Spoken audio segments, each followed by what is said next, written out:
Fala aí pessoal, começando mais um videozinho aí, dessa vez a gente vai falar um pouquinho sobre a fisioterapia esportiva, né?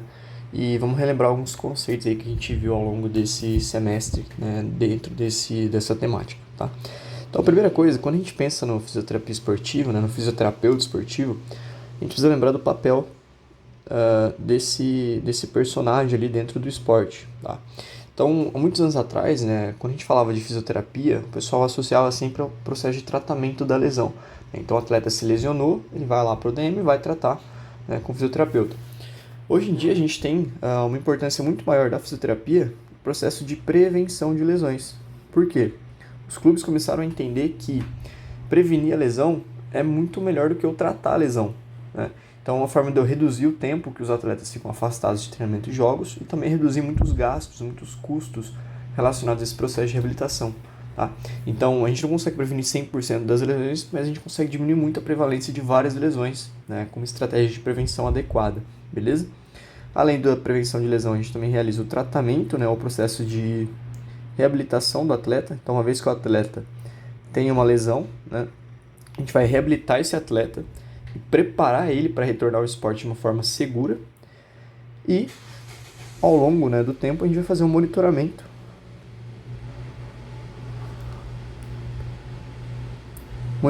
dos atletas de uma forma geral, beleza? Então, dentro da fisioterapia esportiva, né, o que a gente mais faz é isso. Então, a gente trabalha com a prevenção das lesões, processo de reabilitação e o monitoramento desses atletas, beleza? E aí a gente vai trabalhar, né, tanto com atletas amadores quanto profissionais, tá? Então, qualquer tipo de atleta pode ser amador ou profissionais. A grande maioria dos fisioterapeutas esportivos trabalha com atletas amadores, né? São poucos que conseguem realmente trabalhar com elite, né? Com aqueles atletas que realmente performam bem. Então a gente vai lidar muito com esses atletas amadores, beleza?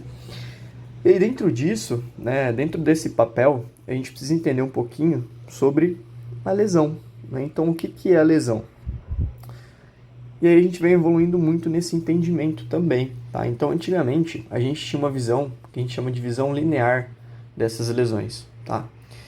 Quando eu falo que uma coisa é linear, né, a gente está falando muito de uma causa-efeito, né? Então, por exemplo, antes era muito associado uma alteração biomecânica, né? Então, vamos supor que a pessoa tinha lá uma alteração da biomecânica, uma fraqueza de glúteo, por exemplo, uma fraqueza de glúteo médio.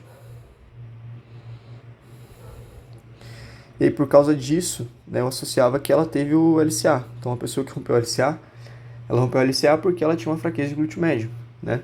E isso é o que a gente chama de modelo linear, é o modelo biomédico. Então, eu tento achar uma causa para LCA. Então, essa fraqueza de glúteo é a causa de ele ter tido esse LCA, tá? Isso é uma coisa que a gente via antigamente. A gente associava muito, aqui eu usei só um exemplo. Mas quando a gente pensa no modelo linear, significa que uma coisa leva a outra, tá? E hoje em dia, a gente tem uma visão das lesões muito diferente, né? Isso começou lá com a Natália Bittencourt, quando ela lançou um artigo, né, que chama Web of Determinants.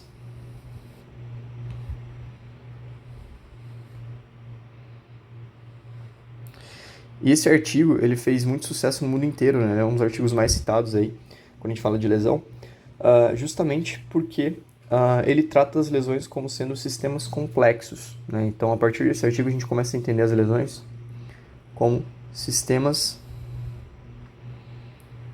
complexos.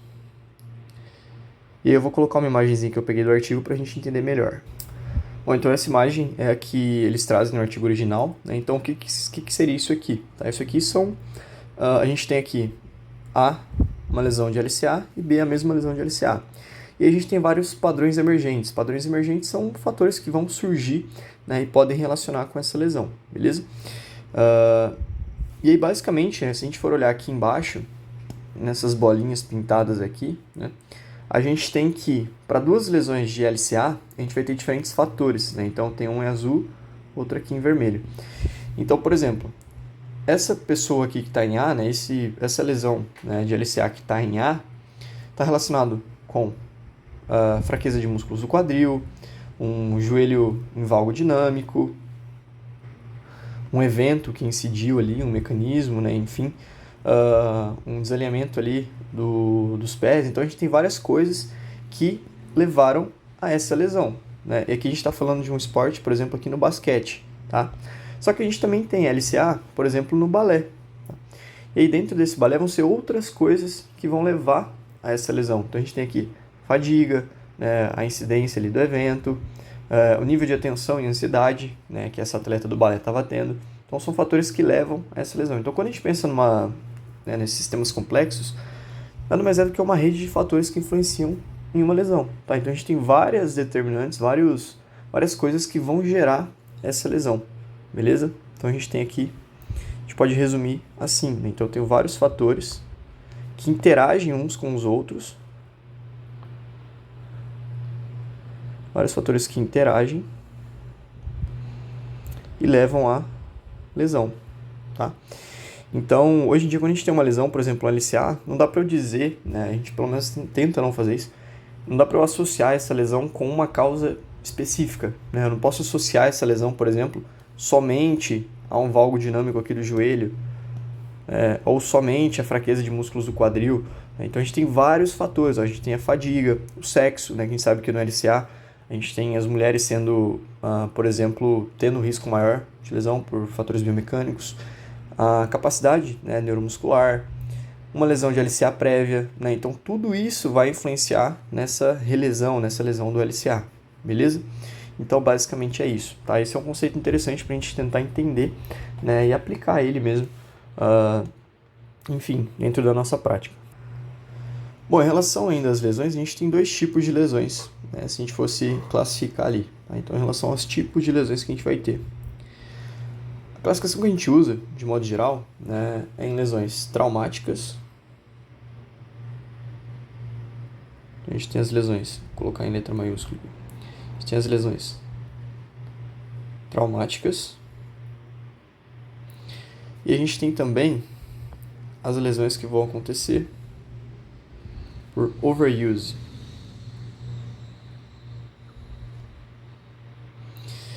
As lesões traumáticas, como o próprio nome diz, né, elas estão relacionadas a traumas. Então, um trauma, né, a gente pode dizer que seria um evento ali, né, alguma coisa que acontece com uma grande carga e provoca essa lesão. Então, essa lesão traumática ela tende a ser uma lesão de início abrupto, certo? E aí a gente tem como exemplo, né, as fraturas, né, então fraturas ósseas, as lesões ligamentares, né, rompimentos ligamentares, tá, dentre outras ali. Já essas lesões por overuse, vou colocar de outra cor aqui, vou colocar de azul. Como o próprio nome diz, né, um overuse seria um sobreuso, né, se a gente fosse traduzir, ou um superuso, né, são lesões que acontecem por sobrecarga. Então a gente considera essas lesões como sendo lesões por sobrecarga ou lesões por uso excessivo, tá? E aí a gente pode ter dois tipos de lesões por overuse. A gente pode ter as lesões de início abrupto e a gente pode ter as lesões de início... Deixa eu passar isso aqui para cá. A gente pode ter as lesões de início gradual, tá? Então a gente tem dois tipos de lesões por overuse. Início abrupto, início gradual. Qual que é a diferença dessas lesões por overuse? Quando a gente pensa numa lesão por overuse, né, como a gente falou, lesões por sobrecarga, né, de início abrupto, a gente está falando principalmente, né, das lesões, como por exemplo, fraturas por estresse, né, então a gente pode citar aqui como exemplo as fraturas por estresse, né, e os rompimentos musculares mesmo, né, lesões musculares. Certo? Por quê? Essa lesão de início abrupto, né, se a gente for pensar, por exemplo, uma fratura por estresse, eu tenho lá, por exemplo, um corredor. Esse cara corre todos os dias, né, tantos quilômetros lá. Quando esse cara corre, né, a gente tem um impacto ali que é gerado sobre o osso, né, e isso vai gerando microlesões ósseas. E aí quando esse cara está descansando, ele vai se alimentar, ele vai dormir, né, ele vai fazer ali estratégia de recovery, e esse cara vai se recuperar, né, esse osso ele vai se remodelar, a gente vai tendo mais deposição óssea, ele vai ficando mais forte. Isso é o que acontece, né, se a gente for pensar de uma forma saudável. Só que, se esse cara treina todo dia, né, e ele não dá tempo para esse osso se remodelar, se recuperar, com o passar do tempo, esse osso ele vai ficando mais frágil, certo? ele começa a ter uma sobrecarga. E aí ele vai ficando mais frágil e chega um momento em que ele não suporta aquela carga, diminui a capacidade que esse osso tem de suportar a carga. E aí ele vai ter uma fratura por estresse. Esse osso ele vai quebrar mesmo, beleza? E o rompimento muscular da mesma forma, tá? Já as lesões de início gradual, são lesões que acontecem ali, geralmente o atleta ele vai começar a sentir alguma coisa, né? E aí com 1, 2 semanas, né, 3 semanas, com o passar do tempo elas vão piorando, né? Se você não intervir no começo. E aí a gente pode citar, por exemplo, as tendinopatias,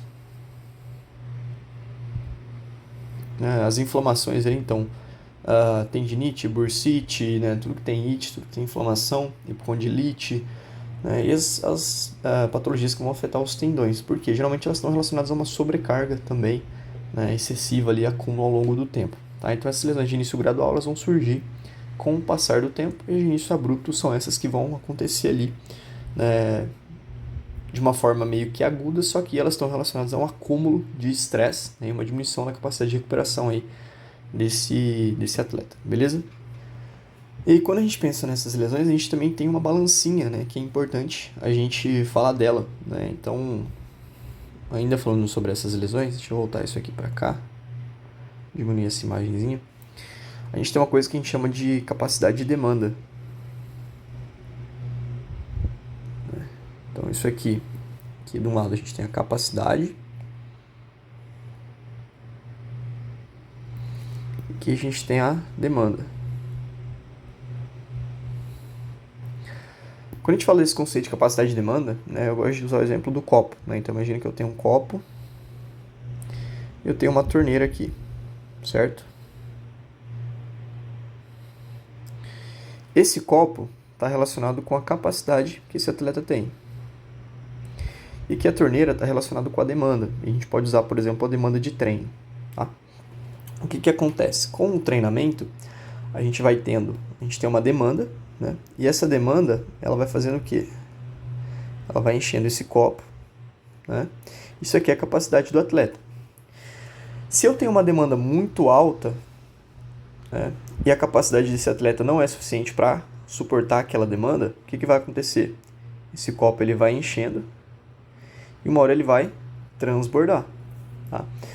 E aí, quando esse copo transborda, significa que eu estou tendo uma demanda muito alta, ou seja, esse atleta está tendo uma carga de treino muito alta, só que a capacidade dele ela não está compatível com essa demanda. E aí, isso vai gerar uma lesão. Então, é como se essa balança fizesse isso aqui. Então, eu tenho muita demanda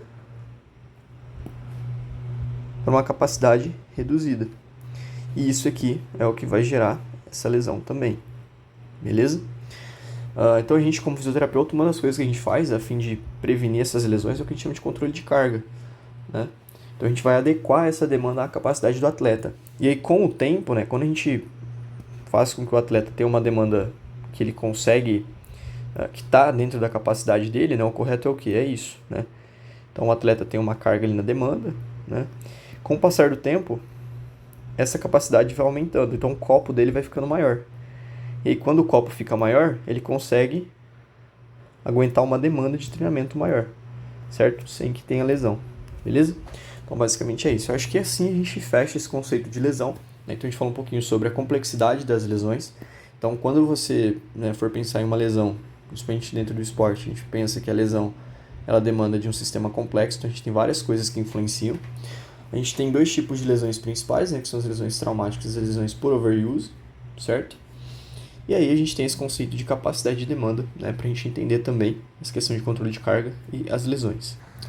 Bom, agora a gente vai falar um pouquinho sobre a questão da prevenção dessas lesões. Então a gente falou um pouquinho sobre esse conceito de lesão, agora a gente vai tratar sobre o conceito de prevenção de lesão. Prevenção das lesões. Então a gente já falou um pouquinho sobre o conceito de lesão, né? A gente viu que ele é multifatorial, então a gente tem várias coisas que influenciam nessas lesões.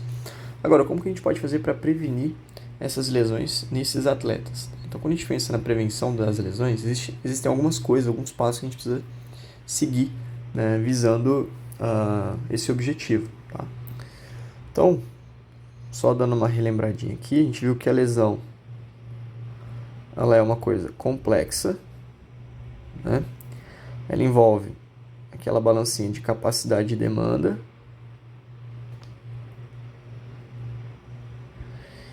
e a lesão ela também está relacionada com o fator biopsicossocial,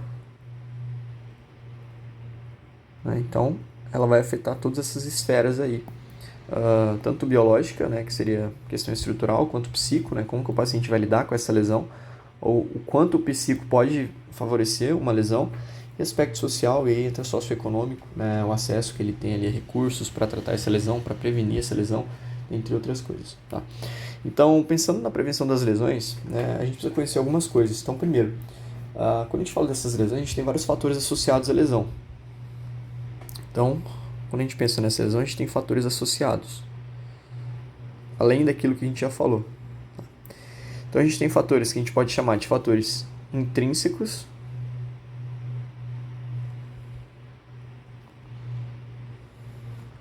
e a gente tem fatores extrínsecos. Qual que é a diferença dos dois? Quando a gente fala desses fatores intrínsecos, a gente está falando de fatores relacionados ao indivíduo mesmo, né? Então, são fatores do indivíduo. Fatores relacionados a, por exemplo, ao biotipo desse indivíduo, né? Fatores relacionados ao sexo, idade, capacidades físicas, né? E aí dentro das capacidades físicas entra, por exemplo, força, mobilidade, resistência, rigidez, né? Enfim, várias coisas relacionadas a isso. A própria postura do atleta,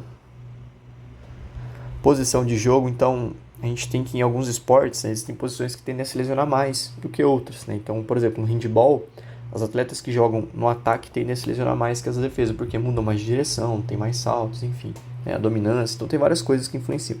Isso são o que a gente chama de fatores intrínsecos, tá? Então, são fatores individuais mesmo, fatores do indivíduo, beleza? Os fatores extrínsecos, eles vão estar muito relacionados ao ambiente, né? Então, às vezes, por exemplo, a maneira, o lugar que ele vai jogar, né? Então, se é um campo ali, um atleta de rugby, por exemplo, tem buraco no campo, né? Como que está o estado desse gramado, né? Se tiver muito buraco, pode favorecer a chance ali de um entorse, por exemplo, de uma lesão, né? Ou a mesma coisa com a quadra, né? Se é uma quadra mais escorregadia, se é uma pista, enfim. Coisas como, por exemplo, às vezes o calçado que esse paciente usa, se não é o calçado adequado, enfim. Temperatura, né? Então, a temperatura, geralmente temperaturas mais elevadas, elas geram uma desidratação maior, uma fadiga maior, né? Isso pode favorecer essa lesão.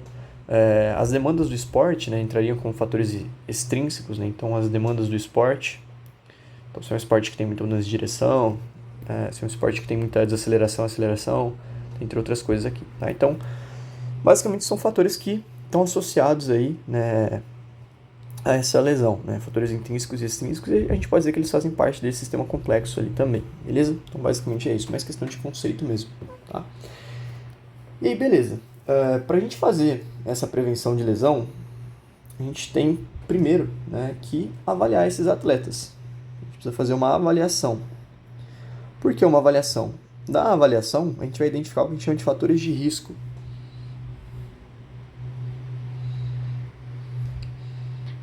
Identificar fatores de risco. Esses fatores de risco vão ser, basicamente, coisas que podem gerar uma lesão, né? Então, a gente vai avaliar ali a força muscular desse paciente, né? Então, a gente pode usar ali, por exemplo, a avaliação de força muscular, ver a diferença de força entre membros, né? Assimetria de força, essas coisas. Mobilidade desse paciente, mobilidade e rigidez, né? Então a gente tem testes, por exemplo, land test, de flexão, rigidez de quadril, né? Rotação interna e externa de ombro, então teste de mobilidade. A gente tem testes relacionados ali, por exemplo, com saltos, né? Mecânica de corrida, mecânica de salto, tá? A gente avalia esses fatores. E dentro disso a gente vai identificar fatores de risco, né? Então coisas que podem levar a uma lesão. Então, por exemplo, eu avaliei força muscular e eu vi que a força muscular do membro direito ela é muito acima do membro esquerdo. Opa, isso pode gerar uma lesão, né? Eu avaliei mobilidade e eu vi que ele não tem mobilidade de dorsiflexor, por exemplo, né? Ali durante o lunge faz dorsiflexão. Isso também pode aumentar o risco de uma lesão de LCA, por exemplo. Eu avaliei a mecânica do salto, eu vi que o salto dele ele é muito rígido, né? Ele não amortece, ele não tem um soft no salto. Isso também pode aumentar o risco de uma lesão, uma tendinopatia, por exemplo. Tá? Então a gente vai identificar esses fatores de risco através da avaliação, né? E dentro dessa avaliação a gente faz muitos testes funcionais, né? Então uma das formas de a gente avaliar é realizando, né, o que a gente chama de testes funcionais. E aí a gente vai ter um vídeo separado só para falar sobre os testes funcionais dessa fisioterapia esportiva que a gente viu, tá, ao longo do semestre aí. Então a gente tem os testes funcionais, beleza? Bom, então eu fiz a avaliação, né? Identifiquei esses fatores de risco, certo? E agora eu preciso fazer um planejamento, tá? Então eu identifiquei os fatores de risco nesse grupo de atletas que eu vou intervir. Eu preciso fazer um planejamento preventivo. Dentro desse planejamento, né, vão entrar várias coisas. Então, por exemplo, eu preciso entender a especificidade do esporte, especificidade e demandas do esporte. Ou seja, que tipo de esporte eu estou falando? Né? Eu estou falando de um esporte que o atleta ele vai ficar parado em isometria por um período de tempo, né? Ou eu estou falando de um esporte que ele tem muita mudança de direção, muita aceleração, muito salto, né? Então eu preciso entender essa demanda. Eu preciso entender também a ocorrência de lesão nesse esporte. E aí a gente tem estudos epidemiológicos, né? Então eu coloco lá, por exemplo, prevalência de lesão no CrossFit. E aí vai aparecer lá, né, um grande índice de lesão lombar, lesão joelho, né, handball, entorse, joelho, ombro, né? E aí a gente vai avaliar a ocorrência dessas lesões para ver o que eu preciso focar mais. O mecanismo das lesões, mecanismo da lesão, né? Então, por exemplo, a lesão de LCA é uma lesão que tem um mecanismo bem reconhecido. Então, geralmente o pé fica fixo, a gente tem uma rotação interna ali do fêmur, né? E, consequentemente, a tíbia ela fica fixa ao chão, né? E aí você tem essa lesão, esse estiramento desse ligamento cruzado anterior, tá? Histórico de lesões desse atleta, né, desses atletas, então é importante eu avaliar também, registrar as lesões que esses atletas já tiveram, registros de lesão. Então eu vou olhar, por exemplo, os registros de uma temporada anterior e para ver o que mais teve de lesão e o que eu posso fazer ali futuramente, tá? Dentro disso, a gente vai fazer reavaliações, né, para avaliar. Então planejei ali, né, eu vou avaliar no começo, depois vou fazer reavaliações que fazem parte desse planejamento para ver se está sendo efetivo, né, e por fim ali analisar esses dados, né, de modo mais geral. Então depois do planejamento a gente vai ter a fase de implementação desse programa preventivo, tá? E aí quando eu falo implementação é aplicar os exercícios. Outra coisa que eu acabei esquecendo de falar sobre essa prevenção de lesões, a gente pode fazer 2 programas preventivos. Quando a gente fala de um programa para prevenir lesão, pode ser feito de 2 formas. Então a gente pode fazer um programa geral, que a gente chama de programa vacina, tá? Esse programa vacina, ele vai ser o mesmo para todos os atletas, então ele é geral, tá? Então a gente vai trabalhar as principais demandas ali de modo geral desse esporte, tá? Sem focar individualmente em cada um dos atletas. Dessa forma, fazendo um programa geral, né, vacina, a gente já consegue diminuir muito o risco de lesão, né, para várias lesões. E a gente pode fazer também um programa individual, né, ou individualizado. Então vamos supor que eu peguei um atleta lá e eu identifiquei que ele tem uma chance maior de ter determinadas lesões porque ele tem mais fatores de risco, ou ele tem um fator de risco que está ali muito exacerbado, né, enfim, uma fraqueza muscular muito acentuada, uma assimetria de força muito grande. E aí eu posso fazer um programa mais individualizado para esse atleta, com exercícios focados nessa necessidade que ele tem para uma determinada característica ali física, beleza? Então basicamente é isso. E aí para a gente fazer meio que um geralzão, né, quando a gente pensa nesse programa de prevenção, a gente pode resumir isso aí em 4 etapas, tá? Então o primeiro, a gente vai fazer, né, o passo 1 ali. A primeira coisa que a gente faz é entender, né? Então, vou colocar aqui. Passo 1. A gente vai fazer a avaliação inicial, né? E essa avaliação vai servir justamente para a gente identificar, né, através daqueles testes que a gente falou, os fatores de risco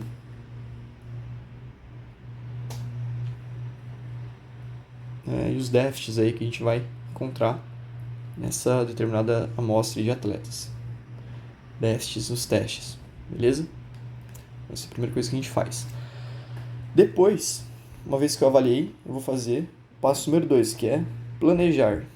A gente vai fazer o planejamento, tá?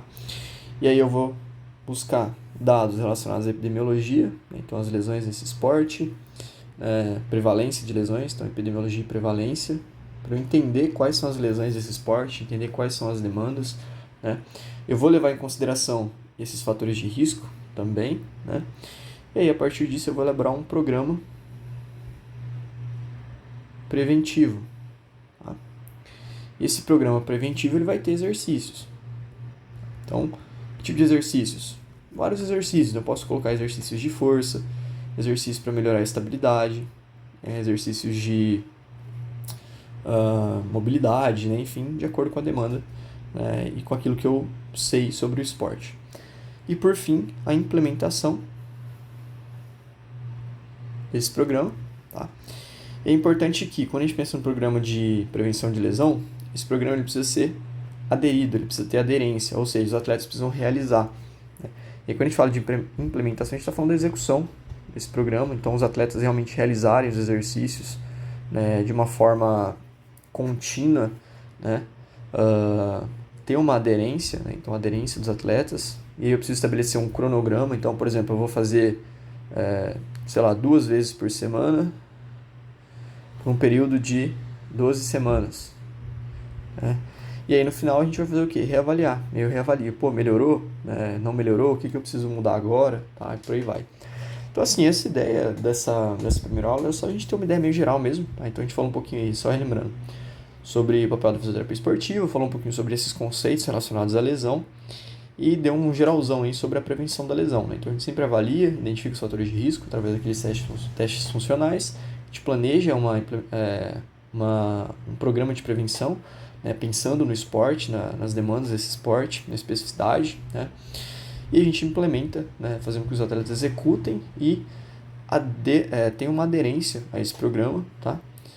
Para que ele realmente tenha resultado. Né? E aí, se esse programa for eficiente, né? Se ele funcionar, a gente vai ter uma diminuição, né, nas lesões, tanto traumáticas, gravidade das lesões traumáticas, quanto por overuse. Tá? Assim, lesão traumática não tem como a gente diminuir 100%, mas a gente às vezes consegue, através de uma boa prevenção, diminuir a gravidade dessas lesões. Então, às vezes, o entorse de tornozelo, se eu tenho uma musculatura fortalecida, né, eu tenho uma boa propriocepção, às vezes esse paciente ele vai ter um entorse, mas ele consegue controlar melhor. Então, o corpo dele vai, de algumas formas, ajustar ali, criar mecanismos de ajuste, para que se ele tiver um entorse, não vai ser um entorse, por exemplo, completo, não uma ruptura completa, mas pode ser um estiramento desses ligamentos, né? Por exemplo, a gente às vezes consegue diminuir, né, a gravidade dessas lesões. Não só em todos os casos, mas muitas vezes ajuda nisso, beleza? Então, basicamente é isso. Espero que esse vídeo tenha ajudado a dar uma relembrada nesses conceitos aí e até o próximo. Valeu!